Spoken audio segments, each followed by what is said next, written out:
आपण आलेलो आहोत नाशिक रोडला. शिवजयंती आहे आज आणि तुम्हाला दाखवते मी मस्त शिवजयंती. इथं सगळ्यात मोठी, मला तर वाटतं महाराष्ट्रामध्ये सगळ्यात मोठी शिवजयंती नाशिकमध्ये होते, कारण एवढी फुल गर्दी होणार आहे. मी थोडं लवकरच आलेली. इथून पुढं असं पाऊल टाकायला इकडे पाठीमागं तुम्ही रस्ता बघताय ना, अजिबात जागा नसते आणि DJ वगैरे चालू झालेला आहे तिथं.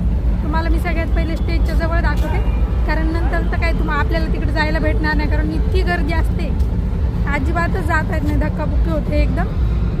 मला जेवढं दाखवता येईल तेवढं दाखवते मी. चलो.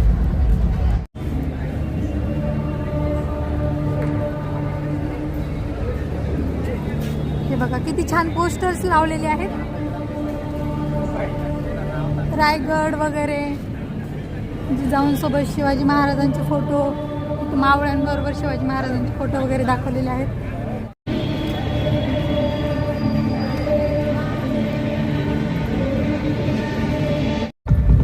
नाशिककर मस्त तयार होऊन येतात, छान छान नवारी साडी वगैरे घालून येतात मुली पण मस्त. तुम्हाला मी दाखवते, खूप क्यूट क्यूट मुली आहेत मस्त नवारी साडी नेसलेल्या.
झालेले आहेत. मी नाशिक रोड रेल्वेवर शिवजयंती महोत्सव सोहळा समितीच्या वतीने आदरणीय गिरीश भाऊ महाजन यांचं मनपूर्वक स्वागत करतो. या ठिकाणी आदरणीय गिरीश भाऊ महाजन यांच्यासोबत आपल्या नाशिक शहराचा प्रथम नागरिक आदरणीय महापौर हिमगौरीताई आडके या देखील या ठिकाणी उपस्थित आहेत. त्यांचं देखील नाशिक रोड रेल्वेवर शिवजयंती महोत्सव सोहळा समितीच्या वतीने सहर्ष स्वागत करतो. त्याचप्रमाणे या नाशिक पूर्व विधानसभेचे कर्तव्यदक्ष आमदार आदरणीय राहुल भाऊ ढिकले साहेब यांचं देखील नाशिक रोड रेल्वेवर शिवजयंती महोत्सव सोहळा समितीच्या वतीने या ठिकाणी सहर्ष स्वागत. त्याचप्रमाणे माजी आमदार माननीय बाळासाहेबजी सानप साहेब हे देखील या ठिकाणी उपस्थित झाले आहेत. त्यांच्या देखील वतीने आदरणीय गिरीजी महाजन साहेबांचं सहर्ष स्वागत करतो. सर्वांनी जोरदार घोषणा द्यायची आहे. छत्रपती शिवाजी महाराज की. तुमचं आमचं नातं काय?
आपल्या लाडक्या शिवरायांची शोभाची जयंती साजरी करत आहोत. सर्व राज्यभरचं वातावरण भगवमय झालेलं आहे. सगळ्या तरुणांना तर उधाण आलेलं आहे. आणि आता संध्याकाळ झालेली आहे.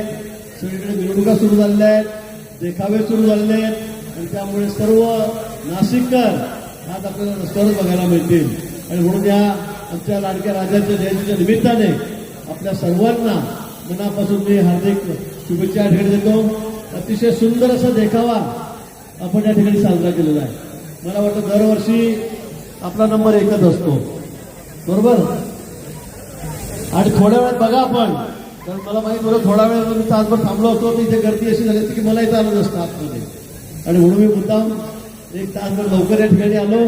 अतिशय सुंदर असा देखावा आपण या ठिकाणी सादर केलेला आहे. दरवर्षी एकाहून एक चांगला देखावा आपण या ठिकाणी साजरा करत आहात. त्याबद्दल मी आपलं सर्व आपल्या समितीचं, आपल्या कमिटीचं मनापासून या ठिकाणी हार्दिक अभिनंदन या ठिकाणी करतो. आज खरं म्हणजे जास्त भाग बोलण्याची वेळ नाही आहे, पण मी माझ्या विशेष तरुण मित्रांना आवाहन करणार आहे की आपण व्यसनमुक्त व्हा. तंबाखू असेल काय, माणिकचंद, गोवा, मला कळत नाही. देश जगामध्ये आपला सगळ्यात तरुण आहे. 18 ते 25 वयोगटातले तरुण जगामध्ये सगळ्यात जास्त आपल्या भारतामध्ये आहे. पण आज मी ज्यावेळेला बघतो, माझं आरोग्याचं खूप मोठं काम आहे. मी आतापर्यंत 35 वर्ष झाले आमदार आहे, सगळ्यात सिनियर आहे भाजपमध्ये. पण मला सगळ्यात जास्त दवाखान्याचं काम करताना ओरल कॅन्सर, तोंडाचा कॅन्सर सोडून चालले, सगळे मरून चालले. 25-30 वर्षाचे मुलं तंबाखू खाऊन, ते माणिकचंद, गोवा खाऊन, विमल, कमल, सुमन काय काय नावं घेऊन गेलेली आहेत, ती सगळी खाऊन मरतायत. मला वाटतं या व्यसनापासून आपण लांब राहिलं पाहिजे, दारूपासून लांब राहिलं पाहिजे, MD पासून लांब राहिलं पाहिजे. नाहीतर एवढं तरुण राष्ट्र काय उपयोग आहे याचा. तरुण जर असे संध्याकाळच्या वेळेला इकडे कुठे पडलेले आहेत, गटारीत पडले, रस्त्यावर पडले, उपयोगात पडले दारू पिऊन, काय उपयोगाचे. तंबाखू खाऊन सगळे तोंड सोडून चाललेत, मरतायत. जहर आहे ते, कॅन्सरचं आमंत्रण आहे. आणि म्हणून आज शिवबांच्या आमच्या राजाच्या जयंतीच्या निमित्ताने मी आपल्या सर्वांना आवाहन करणार आहे की बाबा तो व्यसनमुक्त व्हा. आपल्या आई वडिलांना, बायका, मुलांना काही सूट द्या. अन्यथा मी इतका अनुभवलेला आहे. म्हणजे सगळ्यात जास्त पेशंट मी राज्यात नाही, देशामध्ये सगळ्यात मोठं आरोग्याचं काम करतो. लाखो पेशंटवर मी ऑपरेशन करतो, शस्त्रक्रिया करतो, मुंबईला नेऊन, पुण्याला नेऊन मोफत करतो. 25-50 लाख रुपयाचं ऑपरेशन करून मी मोफत करून देतो. पण मला आता वेदना होत आहेत. सगळ्यात जास्त पेशंट माझ्याकडे कॅन्सरचे, तोंडाच्या कॅन्सरचे. टाटा हॉस्पिटलमध्ये जागा नाही, बाहेर झोपायला जागा नाही. आणि आता जयंती आल्या की आम्हाला असं उदाहरण येतं, वाजवा. जयंती कुणाची गाडं कुठलं वाजतंय आणि नाचताना ठेका कोणता पकडतोय. मला वाटतं असं दारू करू नका, नाचू नका.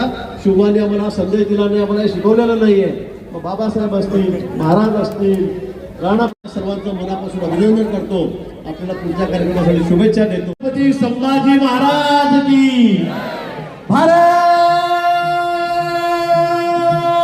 माता की जय श्रीराम, जय जय श्रीराम. धन्यवाद.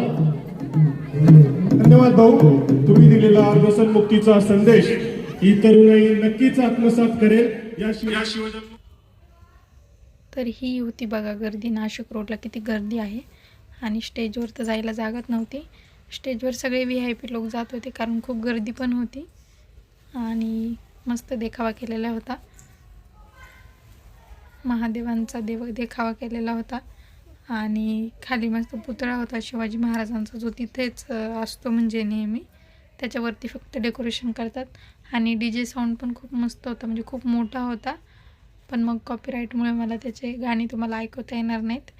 आणि खूप सारे लोक म्हणजे जमा झाले होते. हळूहळू थोडं लवकर गेलो होतो म्हणून थोडंसं पुढं उभं राहता आलं नाही, तर मग पाय ठेवायला जागा नसते, समोर पाठीमागंच उभं राहावं लागतं. आणि देखावा खूप छान होता, खूप मस्त वाटत होतं. किल्ल्यासारखा देखावा होता. किल्ल्या आणि वरती महादेवांची अशी मूर्ती होती. आणि तिथंच खाली महाराजांचा पुतळा होता. असा देखावा होता या वर्षीचा काही.